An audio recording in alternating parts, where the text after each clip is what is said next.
एकल पिता के रूप में डेटिंग करना पहले से ही काफी जटिल होता है, वो भी जब आप 2000 करोड़ रुपए के मालिक हों।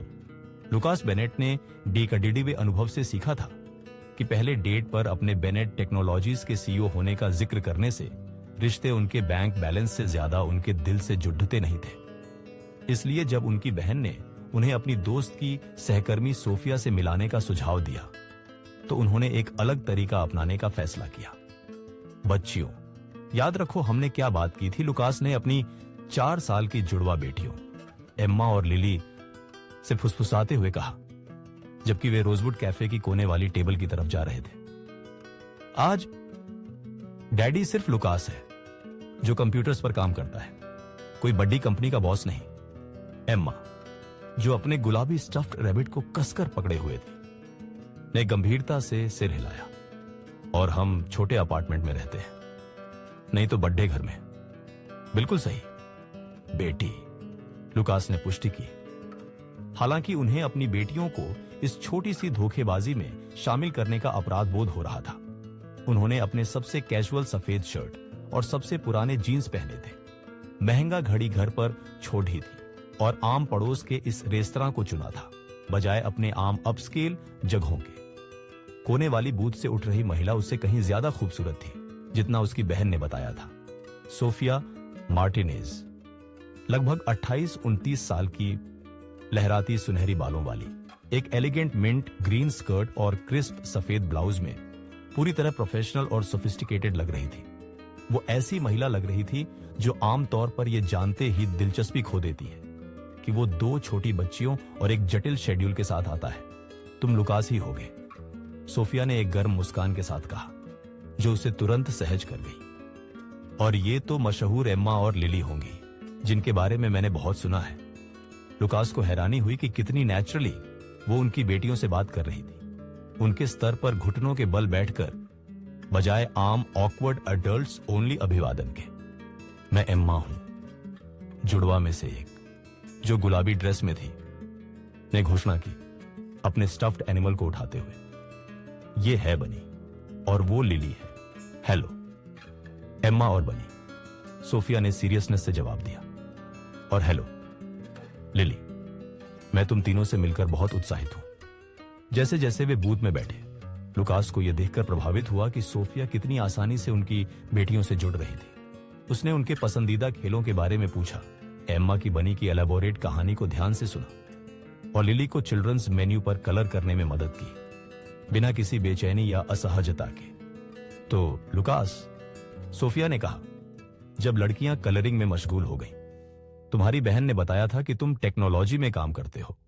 क्या करते हो? मुख्यतः कंप्यूटर प्रोग्रामिंग, लुकास ने जवाब दिया, जो तकनीकी रूप से सही था क्योंकि उसने बेनेट टेक्नोलॉजीज की शुरुआत सॉफ्टवेयर एप्स कोड करके की थी। यह बिल चुकाने के लिए काफी है, लेकिन सबसे एक्साइटिंग काम नहीं है। मुझे टेक्नोलॉजी बहुत दिलचस्प लगती है, सोफिया ने जेन्युइन तरीके से कहा। मैं एक नॉन प्रॉफिट में मार्केटिंग करती हूं जो कम आय वाले परिवारों को कंप्यूटर ट्रेनिंग देता है। हम हमेशा ऐसे वॉलंटियर्स की तलाश में होते हैं जो बेसिक प्रोग्रामिंग सिखा सकें। लुकास को अपनी धोखेबाजी पर अपराध बोध हुआ। यहां तो कोई ऐसी थी जिसका काम उसकी कंपनी के चैरिटेबल फाउंडेशन से पूरी तरह मेल खाता था और वो इस इंडस्ट्री में उसके रोल के बारे में झूठ बोल रहा था जिसकी उसे साफ साफ परवाह थी। ये तो बहुत मीनिंगफुल काम लगता है, लुकास ने ऑनेस्टली कहा। लोगों को नए स्किल्स सिखाना कितना रिवॉर्डिंग होगा। हाँ है, सोफिया ने जवाब दिया। उसकी आंखों में चमक आ गई। टेक्नोलॉजी आर्थिक तरक्की के लिए बहुत पावरफुल टूल हो सकती है, लेकिन सिर्फ तभी जब लोगों के पास ट्रेनिंग और उपकरण हो।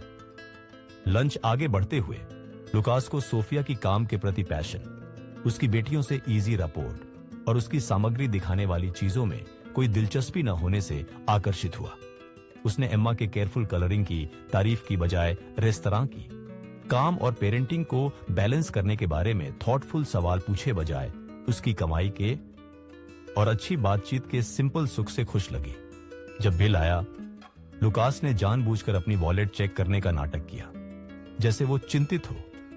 सब ठीक है? सोफिया ने पूछा।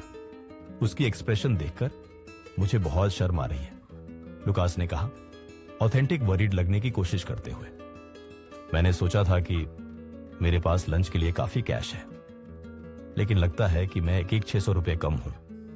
मैं बैंक को कॉल करके अपने डेबिट कार्ड को अनलॉक करवा सकता हूं, लेकिन इसमें समय लगेगा।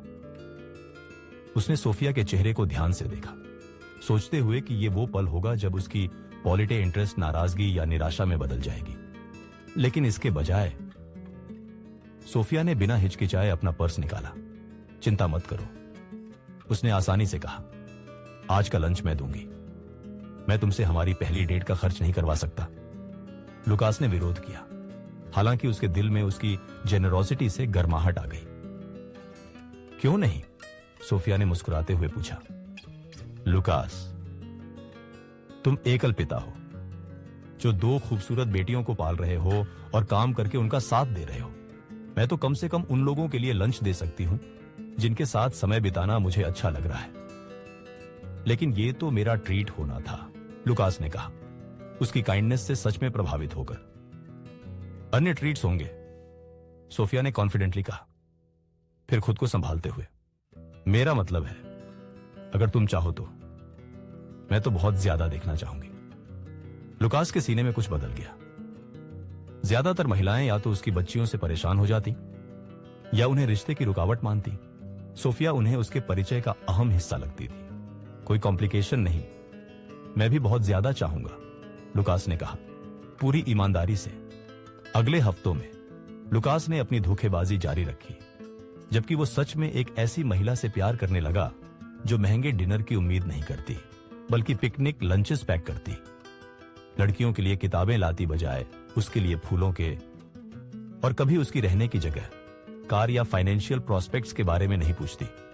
डैडी, एक शाम एम्मा ने कहा, जब लुकास उसे बिस्तर पर लिटा रहा था, हम मिस सोफिया को हमारे असली घर के बारे में क्यों नहीं बताते?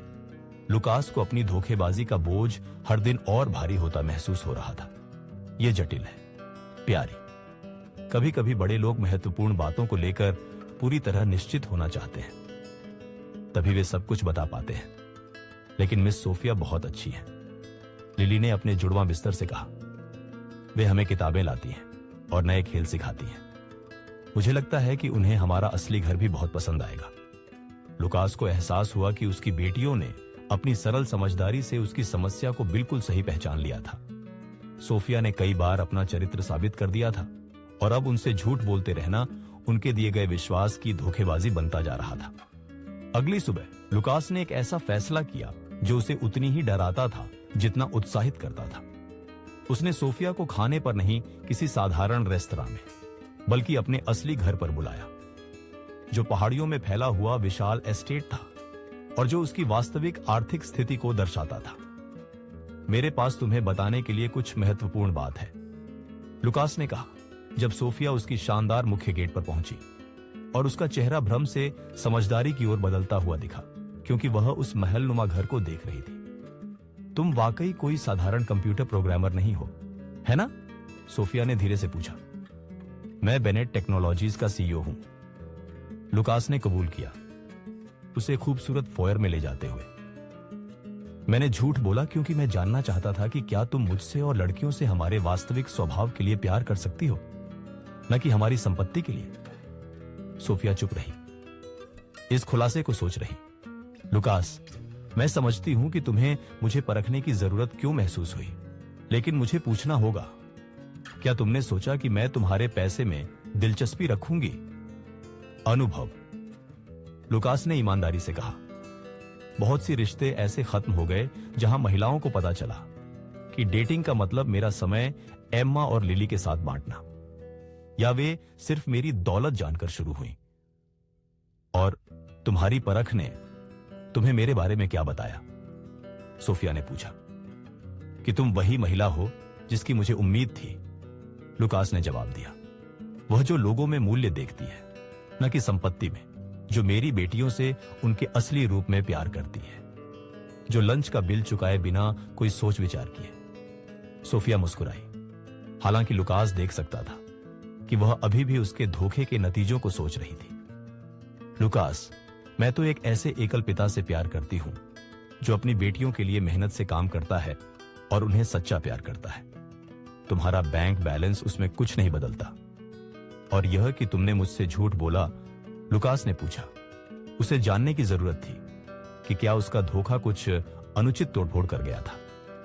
यह कि तुम अपनी बेटियों को उन लोगों से बचा रहे हो जो उन्हें सही से महत्व न दें, इससे मुझे पता चलता है कि तुम एक अच्छे पिता हो। सोफिया ने सोच समझकर कहा, लेकिन लुकास, अगर हम साथ में कुछ सच्चा बनाना चाहते हैं तो इसका आधार अब से ईमानदारी पर ही होना चाहिए। 6 महीने बाद जब लुकास और सोफिया ने बेनेट टेक्नोलॉजीज के एक चैरिटी गाला में अपनी सगाई की घोषणा की, जो कम सुविधाओं वाले समुदायों को तकनीकी शिक्षा देने पर फोकस कर रहा था, लुकास ने सोचा कि उसके रिश्तों का नजरिया कितना बदल गया था। तुम्हें पता है, सोफिया ने कहा, जब वे एम्मा और लिली को उस शानदार रिसेप्शन में अन्य बच्चों के साथ खेलते देख रहे थे, मैं खुश हूं कि तुमने मुझे परखा, भले ही मैं चाहती हूं कि तुम्हें ऐसा करने की जरूरत महसूस न हुई हो। क्यों? लुकास ने पूछा।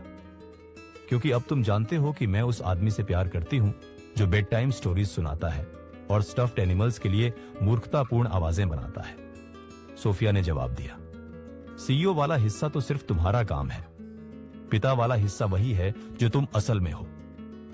जब वे साथ में नाच रहे थे और उनकी बेटियां पास में हंस हंस कर घूम रही थी, लुकास को एहसास हुआ कि सबसे महत्वपूर्ण परख यह नहीं थी कि सोफिया लंच का बिल चुकाएगी या नहीं, बल्कि यह कि क्या वह एक तैयार परिवार को उसके सारे जटिलताओं और जिम्मेदारियों के साथ प्यार करना चुनेगी।